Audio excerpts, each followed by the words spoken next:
Hello students, I am Dr. A.B. Patil. Welcome in this session of Organisms and Population lecture number 2. In this lecture, we will discuss about the major abiotic factors in the environment. So first we discuss about these different abiotic factors, and first abiotic factor which is nothing but the temperature. The temperature, which is a very important abiotic factor, and this temperature which affect on the whole environment and the organisms different metabolic activity. Average temperature on the land varies from sub-zero level in polar areas and high altitudes up to 50 degrees Celsius in tropical desert. म्हणजे जर आपण बघितलं temperature जे असणार आहे, temperature is a one of the abiotic component, and this important abiotic component which is varies in different environmental condition or on this planet at a different climatic condition, different temperature which is present, their range is varies. And this range of temperature varies from, means average temperature on the land varies from sub-zero levels, म्हणजे अगदी 0 degree Celsius पेक्षा पण काय असणार आहे, कमी असेल temperature in the polar areas. Polar areas मध्ये आपण जर बघितलं सब-झिरो लेवल इथपर्यंत टेम्परेचर आहे. And high altitude up to 50 degree Celsius in tropical desert. Tropical desert मध्ये जर आपण बघितलं तर समर सीझन मध्ये 50 डिग्री सेल्सिअस पर्यंत काय असणार आहे, टेम्परेचर असेल. त्याचबरोबर आपण बघितलं प्लेन एरिया मधून जसं आपण काय होईल, माउंटेन हिली रिजन मध्ये जाऊ तसं टेम्परेचर काय होणार आहे, कमी होत जाणार आहे. Means the temperature which varies from the different regions on this planet. As well as we also observed that there are some the regions where the high temperature is present. Means especially if you observe in hot springs मध्ये जर आपण बघितलं temperature range which is 80 to 100 degree Celsius इथपर्यंत काय असेल, temperature present असणार. And if you observe in the deep sea, hydrothermal vents जे असणार आहेत की व्होल्कॅनिक ऍक्टिव्हिटी जिथे असणार आहेत सी लेवलला, त्या ठिकाणी जर आपल्याला पाहायला मिळतील that is the deep sea hydrothermal vents. तिथं टेम्परेचर रेंज ही साधारणपणे काय असणार आहे, 400 डिग्री सेल्सिअस पर्यंत पण काय असतं, टेम्परेचर असणार आहे. So we observe that this temperature range which is varies on the land वरती आपल्याला टेम्परेचर रेंज वेरीज पाहायला मिळणार आहे. म्हणजे साधारणपणे ती काय असणार आहे, sub zero level to 50 degree Celsius पर्यंत असणार. पण काही एक्सेप्शनल म्हणजे ठिकाणी जर आपण बघितलं हॉट स्प्रिंग मध्ये 100 डिग्री सेल्सिअस पर्यंत टेम्परेचर असेल, अँड हायड्रोथर्मल वेंट मध्ये आपल्याला 400 डिग्री सेल्सिअस पर्यंत पण टेम्परेचर पाहायला मिळणार. This temperature which affect on the living organism, means the temperature which affect on the metabolic activity and the physiological reactions which are takes place in the living organism. Because for that different physiological reactions, biochemical reaction, physiological process, metabolic activity, different enzymes are essential. And to activate these enzymes, the temperature range play very important role. If the temperature increases, then these enzymes become denatured. हे जे काही enzymes असणार आहेत ते काय होतील, denatured होणार आहेत. एकदम हाय टेम्परेचरला तर ते पूर्णपणे काय होणार आहेत, इनएक्टिवेट होतील. पूर्णपणे ते टेम्परेचर काय होणार नाही, परत या टेम्परेचरला, हाय टेम्परेचरला हे एन्झाइम्स काय करू शकणार नाहीत, वर्क करू शकणार नाहीत. Means in presence of as there is a denaturation of the enzymes, then biochemical reactions which cannot be carried out properly. त्यामुळे मेटाबॉलिझम वरती इफेक्ट होईल आणि डायरेक्टली इनडायरेक्टली प्लांटच्या ग्रोथ वरती, ॲनिमलच्या लिव्हिंग ऑर्गॅनिझमच्या होल काय होणार आहे, ग्रोथ आणि डेव्हलपमेंट वरती काय होतो, इफेक्ट होतो. So temperature play very important role on the living organism. Living ऑर्गॅनिझमच्या ग्रोथवरती त्याचा इफेक्ट होणार आहे, कारण ऑन अन ॲव्हरेज जे टेम्परेचर आहे ते इसेन्शियल आहे to carry out the various metabolic activity and physiological reaction. As well as this temperature which also affect on the seed germination. जे काही प्लांट्स आहेत त्या प्लांटच्या सीड जर्मिनेशन साठी फेवरेबल टेम्परेचर असेल तरच त्या सीड जर्मिनेट होणार आहेत आणि त्याची प्रॉपर ग्रोथ होणार आहे. जसं टेम्परेचर वाढत जाईल त्याच पद्धतीने काय होणार आहे, टेम्परेचर वाढलं की काय होणार आहे, प्लांट काय करणार आहे, प्लांटचा ट्रान्सपिरेशनचा रेट वाढतो आणि त्याचा इफेक्ट हा प्लांटच्या प्लांट बॉडीवरती होणार आहे. And due to which the transpiration rate वाढला की आपोआपच काय होणार आहे, water is not sufficient for the growth and development of the plant body. म्हणजे तेवढा वॉटर हे सॉइल मध्ये अवेलेबल असेल तरच काय होणार आहे, त्या प्लांटला तेवढ्या प्रमाणात वॉटर अवेलेबल होणार आहे. जे एकूणच या टेम्परेचरचा इफेक्ट हा लिव्हिंग ऑर्गॅनिझमच्या ग्रोथ आणि डेव्हलपमेंट वरती होणार. देन आपण जर याच्यामध्ये बघितलं the eurythermal means eurythermal this term which is related with the temperature. Only few organisms, eurythermal म्हणजे काय असणार आहे, only few organisms can tolerate and thrive in a wide range of temperature. Wide range of टेम्परेचरला काहीच living organism हे काय करू शकतात, they can tolerate and thrive in a wide range of temperature. For example, mammals and birds. Mammals and birds, because they having the ability to adjust or to maintain their internal body temperature. म्हणजे बाहेरच्या environment मध्ये जरी changes झाला तरी ते आतलं body temperature आहे ते कॉन्स्टंटली मेंटेन करू शकतात. So these organisms can tolerate and thrive in wide range of temperature. वेगळ्या टेम्परेचरला सुद्धा ते काय करणार आहेत, they can tolerate this wide range of temperature because they having the ability to maintain the body temperature. Then the next आहे stenothermal. Stenothermal means majority of organisms are restricted to narrow range of temperature. Narrow range of temperature लाच म्हणजेच majority of organisms are restricted to narrow range of temperature. त्यांना आपण काय म्हणणार आहोत, स्टिनोथर्मल म्हणणार. For example एम्फिबियन्स आहेत अँड लिझार्ड्स आहेत की ज्यांना जे काय असणार आहे, these organism are restricted to a narrow range of temperature लाच ते restricted आहेत because they cannot adjust wide range of temperature. So these organisms are known as a stenothermal.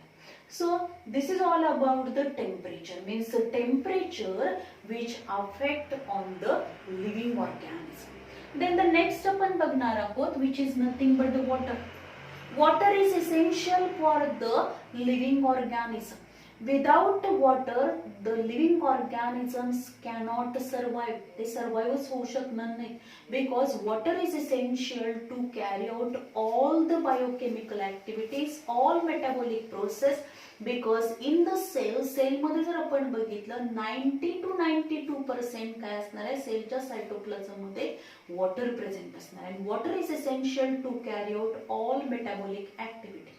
So this water, which is also the second important abiotic factor of the environment, and its availability is limited in desert. जर आपण बघितलं या वॉटरची availability जी असणार आहे ती या planet वरती वेगवेगळ्या ठिकाणी वेगवेगळ्या आपल्याला काय असणार, प्लेंटी ऑफ वॉटर अवेलेबल आहे. पण डेझर्ट एरियामध्ये जर आपण बघितलं that is its availability is limited in desert. Desert मध्ये ते कसं आहे, लिमिटेड अमाऊंट मध्ये अवेलेबल आहे. आणि जे काही वॉटर असणार आहे त्या वॉटर मध्ये पण आपल्याला काय पाहायला मिळेल, सलाईन वॉटर जे असणार आहे, मरीन वॉटर जे असणार आहे ते जास्त प्रमाणात आहे. And so this water is essential for the plant, animals and every living organism's metabolic activity. Water is essential and its availability is limited in the desert.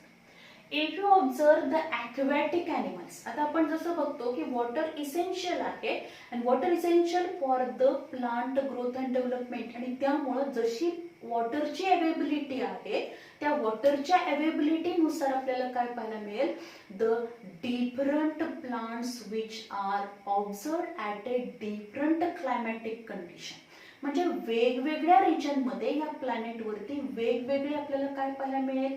The tropical forest आहे, temperate forest आहे किंवा dessert एरियामध्ये येणारे जे plants असणार आहेत ते वेगळ्या टाईपचे प्लांट्स डेव्हलप होतील. म्हणजे कोनिफरस फॉरेस्ट असणार आहे त्याला एक वेगळ्या पद्धतीचं टेम्परेचर लागणार आहे, वॉटरची अवेलेबिलिटी जी असणार आहे. म्हणजे ज्या पद्धतीनं जेवढ्या प्रमाणात वॉटरची अवेलेबिलिटी आहे त्या पद्धतीनं आपल्याला प्लांटची ग्रोथ किंवा वेगवेगळ्या प्रकारच्या प्लांट स्पेसीज आपल्याला या प्लॅनेटवरती पाहायला मिळणार आहे. Means this water availability which is affect on the growth and variation of the different species of the plants. Then the next आपण बघणार आहोत for the aquatic animals. आता aquatic animals, the animals which are present in the water means fresh water मध्ये असतील, त्याचबरोबर marine water मध्ये असतील, estuarine water मध्ये जे animals प्रेझेंट असणार आहेत means the animals which are live in the water, these are nothing but the aquatic animals. आणि हे ॲक्वॅटिक ॲनिमल्स जे असणार आहेत for aquatic animals the quantity of the quality of the water is important. आपल्याला असं वाटतं की हे जे काही ॲनिमल्स आहेत ॲक्वॅटिक ॲनिमल्स आहेत की जे सतत काय असणार आहेत पाण्यातच आहेत, त्यामुळं जरी ते पाण्यात असतील तर त्यांना पाण्याच्या ह्याचा काही त्यांच्यावरती इफेक्ट होणार नाही असं नाहीये. तर प्लांट जे काही हे ॲनिमल्स आहेत ॲक्वॅटिक ॲनिमल्स असणार आहेत, these aquatic animals for aquatic animals quality of the water is very important. त्या वॉटरची क्वालिटी कशी आहे, त्याचा पीएच कसा आहे, हे काय असणार आहे, त्याच्यामधलं कंपोजिशन काय आहे वॉटरमध्ये, the quality of the water is very important one. Then the salt concentration of the water which is also important and which also affect on these aquatic animals. This salinity means salt concentration, salinity which is measures in parts per thousand. Parts per thousand मध्ये ही सॅलिनिटी major केली जाते. आणि याच्यामध्ये जर आपण बघितलं this salt concentration is less than 5% in inland water. Inland water मध्ये salt concentration हे 5% पण काय असणार आहे कमी आहे. Then if you observe in the sea मध्ये जर आपण बघितलं that is it is less than 30 to 35% in the sea and more than 100% in the hypersaline lagoons. खाजन सरोवर आपण म्हणतो की ज्याच्यामध्ये आपल्याला काय पाहायला मिळेल तर 100%पेक्षा जास्त काय असणार आहे त्याच्यामध्ये हायपरसलाईन लगुन्स फॉर्म होतात. आणि या हायपरसलाईन लगुन्स मध्ये म्हणजे ज्याच्यामध्ये सॉल्टचं कॉन्सन्ट्रेशन हे खूप प्रमाणात असणार आहे as compare to the other water bodies. And this salt concentration which is affect on these aquatic animals, या aquatic animalच्या total metabolic activity ज्या असणार आहेत त्याच बरोबर जर आपण बघितलं जे काही वेगवेगळ्या त्यांच्या बॉडी मधल्या ज्या बायोकेमिकल रिएक्शन होणार आहेत त्याच्यावरती पण सॉल्ट कॉन्सन्ट्रेशनचा काय होणार आहे इफेक्ट होणार आहे. एकदम हाय सलाईन त्याला सुद्धा ते काय होणार नाहीत लाईव्ह राहू शकणार नाहीये. म्हणजे जेवढ्या कॉन्सन्ट्रेशनला जर आपण फ्रेश वॉटर ॲक्वॅटिक ॲनिमल घेतला तर तो मरीन वॉटर मध्ये राहू शकणार नाही. हाय सॉल्ट कॉन्सन्ट्रेशनला तो ॲक्वॅटिक ॲनिमल तिथं लाईव्ह राहू शकत नाही because this salt concentration which is also affect on the metabolic activity of the aquatic animals. Then त्याच्यामध्ये परत आपण दोन बघणार आहोत that is urehaline, that is the organisms are tolerant of a wide range of salinities. म्हणजे जे organism हे काय करू शकतात वाईड रेंज ऑफ सॅलिनिटीज ला सर्वाइव्ह होऊ शकतात, ते टॉलरेट आहेत. Means these organisms are tolerant of a wide range of salinities. For example जर आपण बघितले that is the salmons and eels, हे जे असणार आहेत हे काय असणार आहेत these animals which are tolerant of a wide range of salinities. दुसरा जर टाइप आपण बघितला तो आहे स्टिनोहेलाइन. Stenohaline means the organisms are restricted to narrow range of salinities. म्हणजे हे ऑर्गॅनिझम हे नॅरो रेंज ऑफ सॅलिनिटीलाच लाईव्ह राहू शकणार आहेत. ऑर्गॅनिझम जर आपण बघितले तर ते कसे असणार आहेत, these are restricted to the narrow range of the salinities. For example जर आपण बघणार आहोत इथं काय दिसेल आपल्याला, fresh water animals, fresh water जे काही फिशेस असणार आहेत ते फ्रेश वॉटर फिश हे काय करतील, नॅरो रेंज ऑफ सॅलिनिटीलाच काय करू शकणार आहेत, ते लाईव्ह राहू शकणार आहे, because they tolerant of a narrow range of salinities. ते काय करू शकतात, नॅरो रेंज ऑफ सॅलिनिटीला लाईव्ह राहू शकणार आहे. The water which is also essential for the, or it is one of the important abiotic factor. Then the next आपण बघणार आहोत which is nothing but the light. आता याच्यामध्ये लाईट मध्ये जर आपण बघितलं, light is very essential for the plant growth, because with the help of this sunlight or in presence of sunlight plant can prepare their food material. Plant जे असणार आहे ते त्याचं food material जे असेल, the plant can prepare their food material, organic food material by the process of photosynthesis, and this photosynthesis process which is takes place in presence of sunlight. Without light there is no photosynthesis, and all other animals, heterotrophic animals, they are directly or indirectly depend upon the plants to fulfill their food requirement. So light provide the energy source, means the solar energy or the light energy is converted into chemical energy by the process of photosynthesis. फोटोसिंथेसिसनीच काय केलं जाणार आहे, या light एनर्जीचं conversion हे chemical energy मध्ये केलं जातं, and this chemical energy which is a energy source for the growth and development of the different living organism. So light is very essential for the growth and development of the plants, and on these plants different animals which are depend directly or indirectly to fulfill their food requirement, as well as the light which is also essential for the initiation of the flowering, means photo period. जे काय आपण photo period आपण बघितलेले आहेत, day neutral plant आहेत, short day plant आहेत, long day plants असणार आहेत, means the plants require the specific light period for the initiation of the flowering. म्हणजे जी काही रिप्रोडक्टिव्ह ग्रोथ आहे प्लांटची, जे काही फ्लावरिंग प्लांट्स आहेत त्याच्यामध्ये फ्लावर इनिशिएशन साठी त्याला स्पेसिफिक लाईट पिरियडची काय असणार आहे, आवश्यकता आहे. And if this light period is not available, then there is no initiation of the flowering.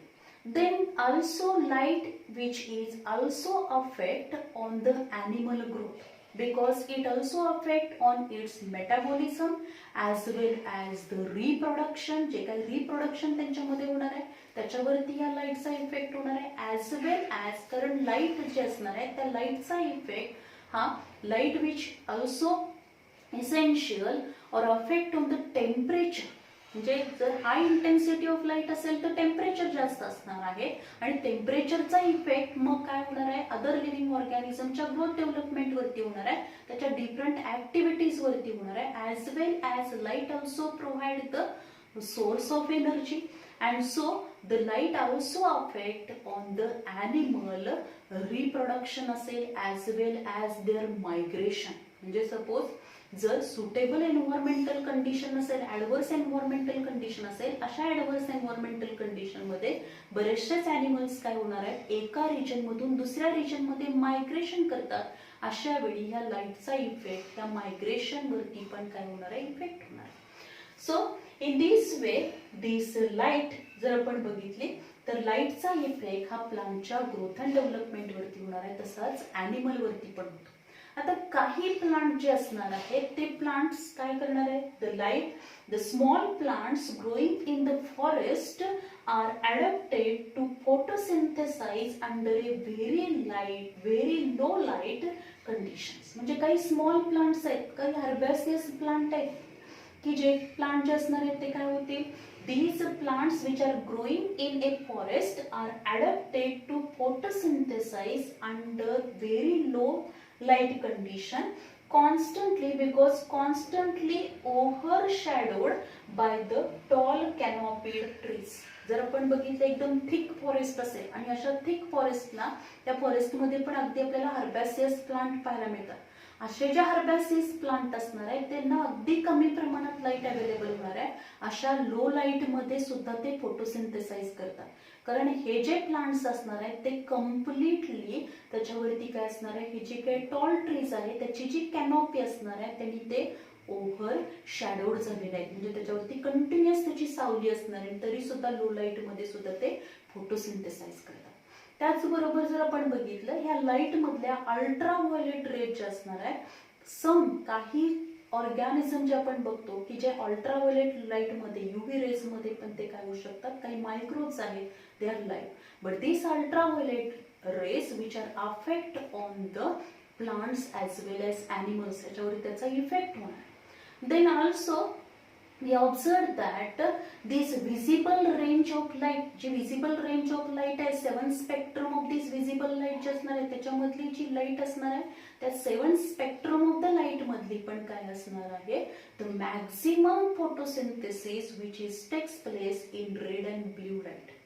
Green light जे असणार आहे त्याचं रिफ्लेक्शन होतं ॲज वेल ॲज जे काही मरीन वॉटर मध्ये एकदम डेप्थला ज्या काही अलगी असणार आहेत त्या अलगी पण काय करणार आहे, वेगवेगळ्या व्हिजिबल लाईट मधली पण काही लाईटच तिथपर्यंत त्याच्यापर्यंत काय होणार आहे, पोहोचणार आहे and they can carry out their photosynthesis in the deep ocean also.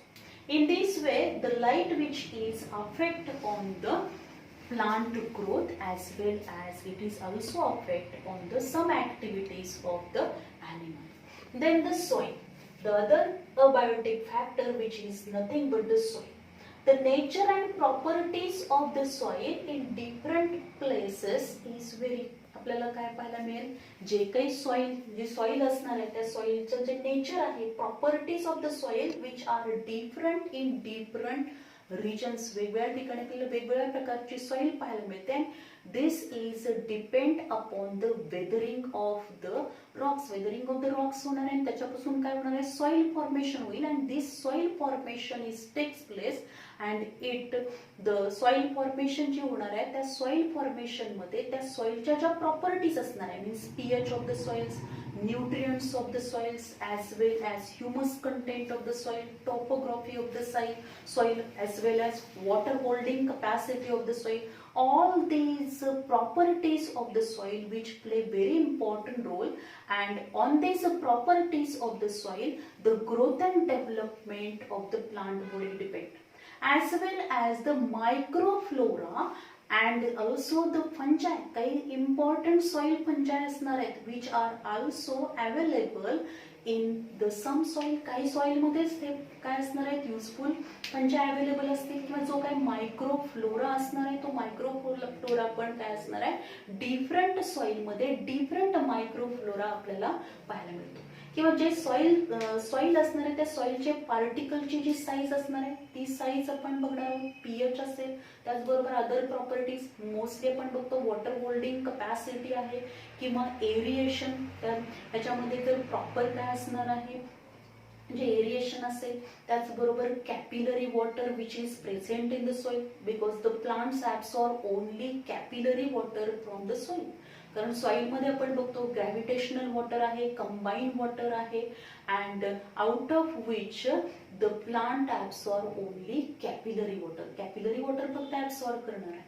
So in this way the properties of the soil which are also very important and which shows the variation in the various region on this planet. So it also important for the growth and development of the plant body because the various nutrients and water which is available, minerals which are available from the soil. And seed germination सुद्धा जर काही साठी सुद्धा काय पाहिजे, proper soil which is essential. Then the next आपण बघणार आहोत responses to the abiotic factors. Means whenever we consider these abiotic factors, how the living organism cope up these different abiotic factors. Means how these abiotic factors affect on the living organism. Means if there are different changes in the environment or abiotic factors, then how it affect on the living organism, and how the living organism cope to this external environmental condition, to this abiotic factor, and what are the different changes which are takes place in that living organism to adjust the surrounding environmental condition. जसं आपण human being मध्ये बघितलं, जर समजा आपल्याला एखादं work करायचं असेल, at that time normal temperature असेल, we can carry out our work very properly. But if there is a changes in the environment मध्ये, क्लायमॅटिक कंडिशन मध्ये आपल्या सभोवतालचं जर टेम्परेचर जर काय असेल, एक्सेस हीट असेल, जास्त टेम्परेचर असेल, तर आपल्याला स्वेटिंग होणार आहे. अशा वेळी आपण काय करू शकतो, एअर कंडिशनचा वापर करू शकणार आहे, आणि त्यावेळी आपलं वर्क आपण प्रॉपरली करू शकतो. किंवा सपोज काय असेल, बाहेर थंडी आहे, अशा वेळी आपण काय करणार आहे, हीटरचा वापर करणार आहे. We can carry out our work in our house as well as in office as well as in the air condition car मध्ये पण आपलं वर्क करू शकतो. This can be adjust, means external environmental condition which can be adjust by the human being by the different, जे काही different sources आहेत त्याचा वापर करून ह्युमन बिंग काय करू शकतो, हे ऍडजस्टमेंट करू शकतो. But other living organism, how the other living organism adjust to their surrounding environmental condition for their proper activities, for their proper metabolic ऍक्टिव्हिटीसाठी ते कशा पद्धतीने ऍडजस्टमेंट करणार आहे. त्याच्यामधला पहिला जर आपण बघितला, the regulate. All birds and mammals and a very few low vertebrates and invertebrate species are indeed capable of such a regulation. म्हणजे जर आपण बघितलं, सराउंडिंग एन्व्हायरमेंटल कंडिशन जी असणार आहे, त्या सराउंडिंग एन्व्हायरमेंटल कंडिशनची ऍडजस्टमेंट करण्यासाठी म्हणजेच थर्मोरेग्युलेशन अँड ऑस्मोरेग्युलेशन. तर या थर्मोरेग्युलेशन आणि ऑस्मोरेग्युलेशन मध्ये जर आपण बघितलं, means the according to surrounding environmental condition, surrounding temperature नुसार काहीच काय करू शकणार आहे, ऑल बर्ड्स अँड मॅमल्स, काही बर्ड म्हणजे सगळे बर्ड्स असतील, मॅमल्स असतील की ज्यांच्यामध्ये ॲबिलिटी आहे to adjust their internal body temperature. म्हणजे ते काय करणार आहेत, त्यांचं जे काही बॉडी टेम्परेचर आहे ते कॉन्स्टंटली काय करू शकतात, मेंटेन करू शकतात. जसं ह्युमन बिंग मध्ये आपण बघतो 37 डिग्री सेल्सिअस पर्यंत टेम्परेचर आपलं काय असणार आहे, प्रॉपरली मेंटेन केलं जाणार आहे. म्हणजे एन्व्हायरमेंट मध्ये किती चेंजेस झाले तरी सुद्धा आपण आपलं बॉडी टेम्परेचर मेंटेन केलं जातं. This body temperature can be maintained and this is called as a thermoregulation. Thermoregulation आपण त्याला म्हणतो.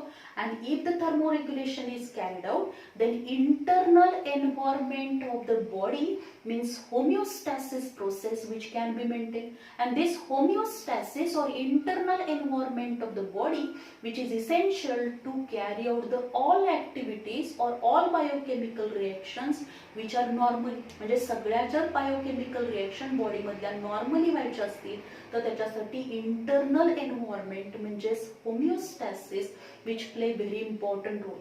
म्हणजे जर सपोज एक्सटर्नल एन्व्हायरमेंट चेंज झालं आणि त्याचा इफेक्ट आपल्या बॉडीवरती झाला आणि अशा वेळी जर आपलं बॉडी टेम्परेचर ऍडजस्ट नाही झालं तर त्याचा इफेक्ट हा कशावरती होणार आहे, इंटरनल एन्व्हायरमेंट वरती होणार. इंटरनल एन्व्हायरमेंट वरती झाला की त्यामुळं मेटाबॉलिक ऍक्टिव्हिटीज ह्या प्रॉपरली होणार नाहीत, बायोकेमिकल रिएक्शन होणार नाही.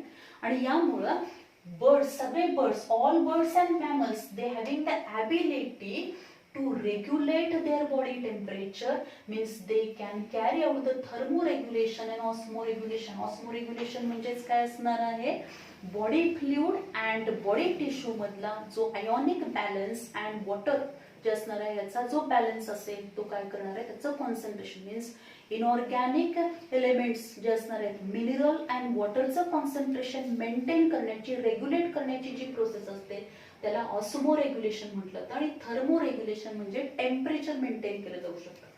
अँड ए व्हेरी फ्यू म्हणजे काही लो व्हर्टिब्रेट्स असणार आहेत अँड इनव्हर्टिब्रेट्स, काहीच इनव्हर्टिब्रेट आणि काही व्हर्टिब्रेट जे असणार आहेत, लो इनव्हर्टिब्रेट्स असणार आहेत.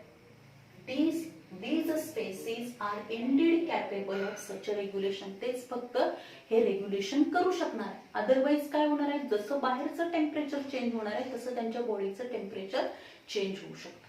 So if you observe, if there is a summer condition, म्हणजे बाहेर एन्व्हायरमेंट मध्ये टेम्परेचर जास्त असेल, in that case in human being आपल्यामध्ये जर आपण विचार केला तर काय होणार आहे, स्वेटिंग होतं. एक्सेसिव्ह स्वेटिंग होणार आहे, म्हणजे आपल्याला घाम येतो आणि घाम येतो म्हणजेच काय होणार आहे, आपलं बॉडी टेम्परेचर जे आहे, आपली बॉडी कूल करण्यासाठी आपल्याला काय होणार आहे, स्वेटिंग येणार, म्हणजेच घाम येणार आहे. त्याचबरोबर जर समजा बाहेर टेम्परेचर ऍटमॉस्फिअर मध्ये काय असेल, कोल्ड कंडिशन असेल, अशा वेळी आपली बॉडी काय करणार आहे, due to metabolic activity, due to some exercise we can increase the energy production आपण करणार आहे, एनर्जी प्रोडक्शन करणार, हीट प्रोडक्शन करणार आहे, due to which the body temperature which can be maintain constantly. ते कॉन्स्टंटली काय करता येऊ शकते, मेंटेन करता येऊ शकतं. पण हे सगळ्याच ॲनिमल मध्ये अशा पद्धतीनं थर्मोरेग्युलेशन आणि ऑस्मोरेग्युलेशन होऊ शकणार नाही. देन द नेक्स्ट आपण बघणार आहोत confirm. 99% animals and plants cannot maintain a constant internal environment.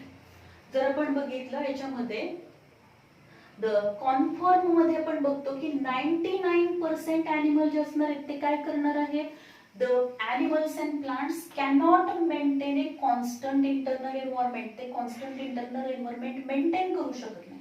Body temperature can change with a ambient temperature. म्हणजे जसं सराउंडिंगचं टेम्परेचर चेंज होईल त्या पद्धतीनं काय होणार आहे, बॉडी टेम्परेचर हे काय होतं, चेंज होणार. म्हणजेच ऍटमॉस्फिअर मधलं ambient टेम्परेचर म्हणजे सराउंडिंग टेम्परेचर, ऍटमॉस्फिअर मधलं जे टेम्परेचर आहे त्या पद्धतीनं बॉडीचं टेम्परेचर काय होतं, चेंज होतं. Aquatic animals, the osmotic concentration of the body fluid change with that of the ambient water osmotic concentration. म्हणजेच वॉटरचं जे काही कॉन्सन्ट्रेशन असणार आहे, वॉटर ऑस्मोटिक कॉन्सन्ट्रेशन, जसं आपण बघतो की aquatic animals आहेत, aquatic animals the osmotic concentration of their body fluid, त्यांच्या बॉडी फ्लुइड मधलं जे ऑस्मोटिक कॉन्सन्ट्रेशन आहे, this can change with that of the ambient water osmotic concentration. म्हणजे वॉटर मधलं जे ऑस्मोटिक कॉन्सन्ट्रेशन आहे त्याप्रमाणे ॲक्वॅटिक ॲनिमलच्या बॉडीचं ऑस्मोटिक कॉन्सन्ट्रेशन हे काय होतं, चेंज होतं. And these animals and plants are simply conformers. त्यांना कन्फॉर्मर्स म्हटलं जातं. आता हे जे कन्फॉर्मर्स आहेत त्यांच्यामध्ये काय होणार आहे, बॉडी टेम्परेचर हे ॲम्बियंट टेम्परेचरनी, ॲम्बियंट जसं बाहेरच्या पद्धतीचं जे टेम्परेचर आहे, ऑस्मोटिक कॉन्सन्ट्रेशन आहे त्या पद्धतीने ते स्वतःमध्ये बदल करणार आहे. पण आपण ह्याच्यामध्ये जर बघितलं, thermoregulation is a energetically expensive process. आता थर्मोरेग्युलेशन म्हणजे जसं आपल्या बॉडीचं टेम्परेचर हे कॉन्स्टंटली मेंटेन करायचं असेल तर ते त्याच्यासाठी काय लागणार आहे, एनर्जी प्रोडक्शन केली पाहिजे. आणि ह्या एनर्जी प्रोडक्शन साठी म्हणजे थर्मोरेग्युलेशन इज एनर्जेटिकली एक्सपेन्सिव्ह, त्याच्यासाठी एनर्जी जास्त प्रमाणात खर्च होणार आहे. जसं आपण बघतो की that is the shrews and the humming bird, these are the small animals.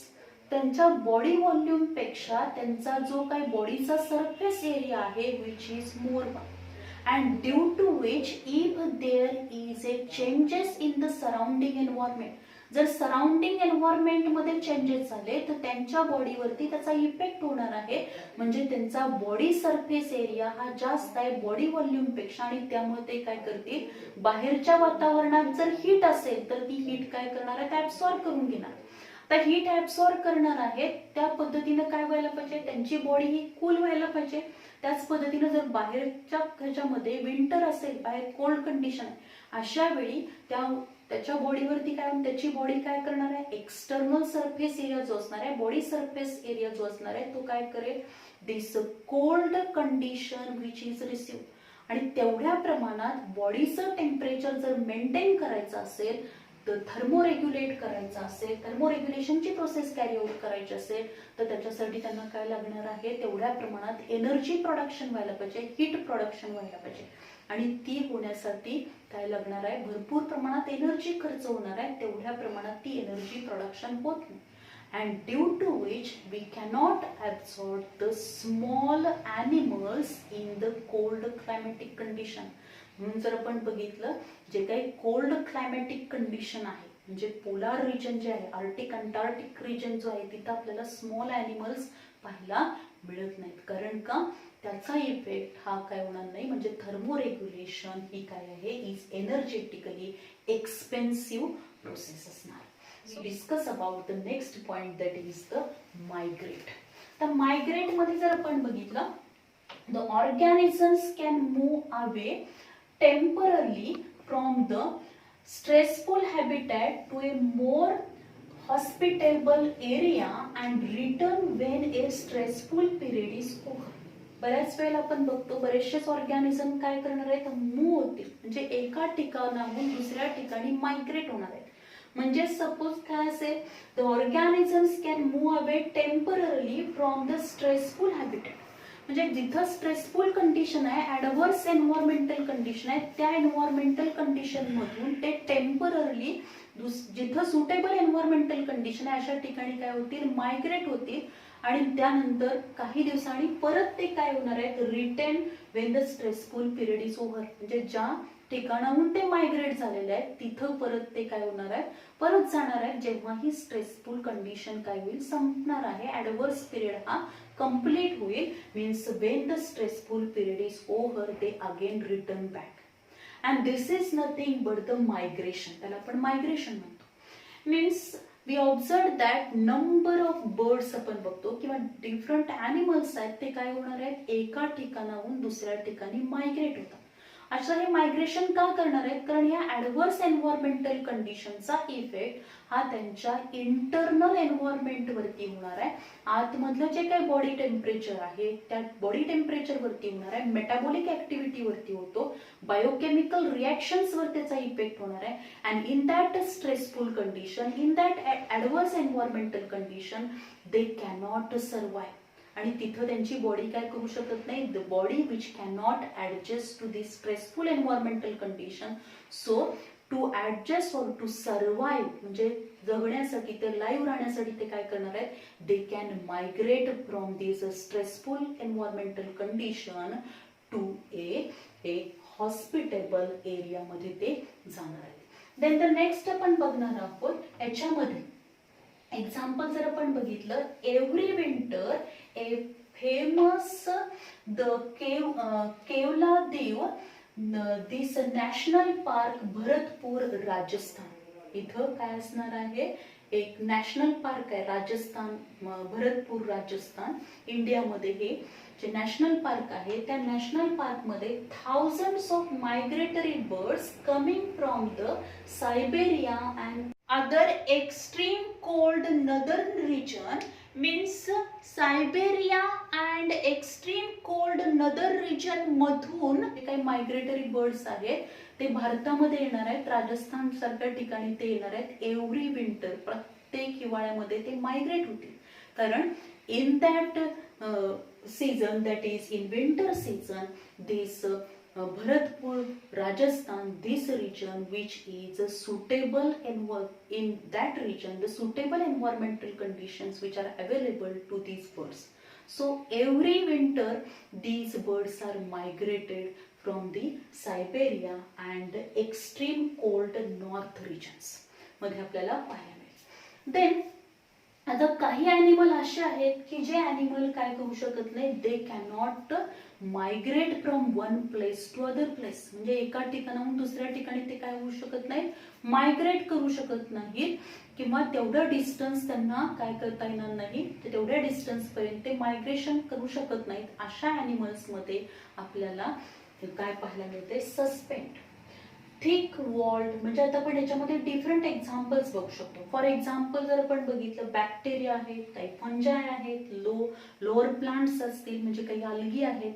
याच्यामध्ये जर आपण बघितलं, these organisms means bacteria, fungi, some lower plants, they form a thick walled spores. त्यांच्यामध्ये अप्लॅनोस्पोर्स, अकायनाइड्स असे काय होणार आहेत, डिफरंट काय होतील, स्पोर्स फॉर्म होतात. थिक वॉल्ड स्पोर्स फॉर्म होतील whenever there is a adverse environmental condition. जेव्हा ऍडव्हर्स एन्व्हायरमेंटल कंडिशन आहे अशा ऍडव्हर्स एन्व्हायरमेंटल कंडिशन मध्ये ते थिक स्पोर्स फॉर्म करणार आहेत.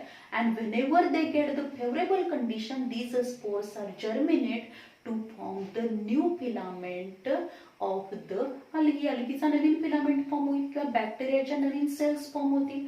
किंवा जर आपण बघितलं फंजाय असेल तर फंजायचा काय होणार आहे new hypha of the or the new mycelium of this fungi which is develop होणार.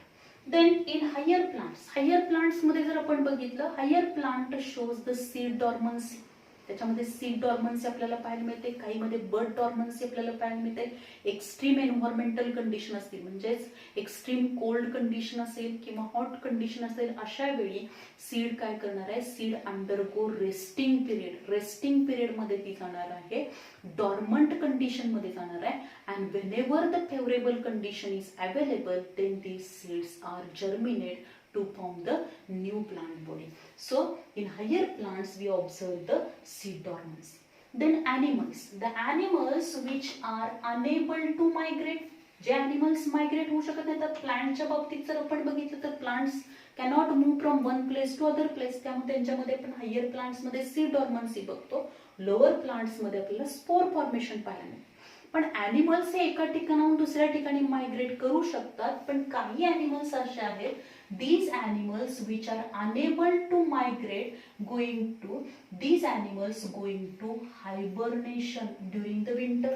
ते कशामध्ये जाणार आहेत हायबरनेशन मध्ये जाणार आहेत. And this hibernation during the winter for example bear मध्ये आपण बघू शकतो bear which can go in to the hibernation period during the winter season. म्हणजे ज्या काही गुहेमध्ये ते काय करणार आहेत जवळजवळ काही महिन्यापर्यंत काही 2-3 महिन्यापर्यंत सुद्धा हा बियर जो असणार आहे तो बियर काय करू शकतो हायबरनेशन कंडिशन मध्ये जाणार आहे. म्हणजेच गाढ झोपेमध्ये जाणार आहे की ज्यावेळी त्याचा हार्ट रेट असेल देन द ब्रीदिंग रेट असेल तो स्लो होणार आहे. मेटाबॉलिक रेट स्लो होणार आहे.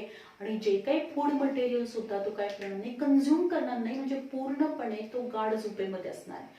And there is no possibility of the death whenever the bear is in the hibernation period. म्हणजे जेव्हा तो या हायबरनेशन मध्ये जाणार आहे तेव्हा त्याची डेथ होणार नाहीये. कारण लाईव्ह राहण्यासाठी त्या ऍडव्हर्स एन्व्हायरमेंटल कंडिशन मध्ये सर्वाइव्ह होण्यासाठी त्यानं हे काय केलेले आहे the bear going to the hibernation. Then the snail and the fish go to the aestivation to avoid the summer. म्हणजे समर सीझन असेल समर सीझन मध्ये काय होतं आपल्याला पाहायला मिळतं की स्नेल आहे फिश आहेत ते कशामध्ये जातात aestivation to avoid the summer पासून प्रोटेक्शन करण्यासाठी snail and the fish go to the aestivation मध्ये जाणार. म्हणजेच काय मॉइस्ट प्लेसच्या ठिकाणी जाऊन ते काय होणार आहेत थांबणार आहेत. आणि त्यालाच आपण काय म्हणतो ऍस्टिवेशन. This activation which is observed in the snail and the fish. Then the related problems heat and desiccation. आता हे फिश आणि स्नेल जे असणार आहेत ते मोस्टली एस्टिवेशन मध्ये का जाणार आहेत समर मध्ये because to avoid the related problems of the heat. म्हणजे हीट पासून त्याचं प्रोटेक्शन व्हायला पाहिजे. डेसिकेशन होऊ नये म्हणजे पूर्णपणे जर बॉडी मधलं जे काही वॉटर आहे ते पूर्णपणे जर लॉस झालं तर पूर्ण तो ॲनिमल काय होऊ शकतो डेसिकेट होऊ शकतो त्याची डेथ होऊ शकते. And to survive in that adverse environmental condition these animals go to the aestivation. Then also we observe that the zooplankton. आता या झूप्लॅन्क्टॉन मध्ये जर आपण बघितलं that is the zooplankton species in the lake and ponds enter into a diapause. ते कशामध्ये जाणार आहे डायोपॉज मध्ये जातात. म्हणजे झूप्लॅन्क्टॉन these are the small unicellular जे काही ॲनिमल्स असणार आहेत ते आपण बघतो की ते लेक आणि पॉन्ड म्हणजे ह्या फ्रेश वॉटर बॉडीज मधले जे झूप्लॅन्क्टन्स असतील they are enter into a diapause in a adverse environmental condition and whenever the water is available at that time again they develop. त्याच्यापासून परत काय होणार आहे ते नॉर्मल कंडिशन मध्ये येतील. So this is all about the suspend. हे आपण सस्पेंड बघितले. So in this way by the different responses which are given by the living organism to these abiotic factors, and these are the important abiotic factors which affect on the living organism, because in the environment biotic and abiotic component both are important one, and whenever we study the environment at that time there is a relationship between the biotic and abiotic components. त्यामुळं एखादा living organism जेव्हा environment मध्ये राहणार आहे तेव्हा त्याच्यावरती त्याच्या पूर्ण डेव्हलपमेंट वरती अबायोटिक कंपोनंटचा इफेक्ट होणार आहे.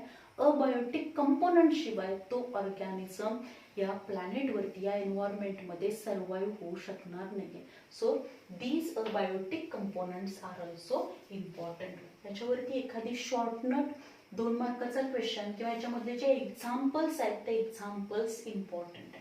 जसं आता इथं टेम्परेचर मध्ये पण एक एक्झाम्पल बघू शकतो, म्हणजेच मँगो प्लांट जे असणार आहे, mango plant which cannot grow in Canada and Germany. या ठिकाणी ते त्याची ग्रोथ होऊ शकणार नाही, कारण का त्या टेम्परेचरला त्याची ग्रोथच होऊ शकणार नाही. असे डिफरंट आपण एक्झाम्पल बघू शकतो की जे ठराविक काही फ्रूटचे असणार आहेत की जे फॉरेन कंट्रीज मध्ये आपल्याला पाहायला मिळतील, ते इंडियामध्ये असणार नाहीत, किंवा इंडियामधले काही फ्रूट जे असणार आहेत ते त्याच एन्व्हायरमेंटल कंडिशनला त्याच टेम्परेचरला त्याची काय होणार आहे, ग्रोथ अँड डेव्हलपमेंट होऊ शकते.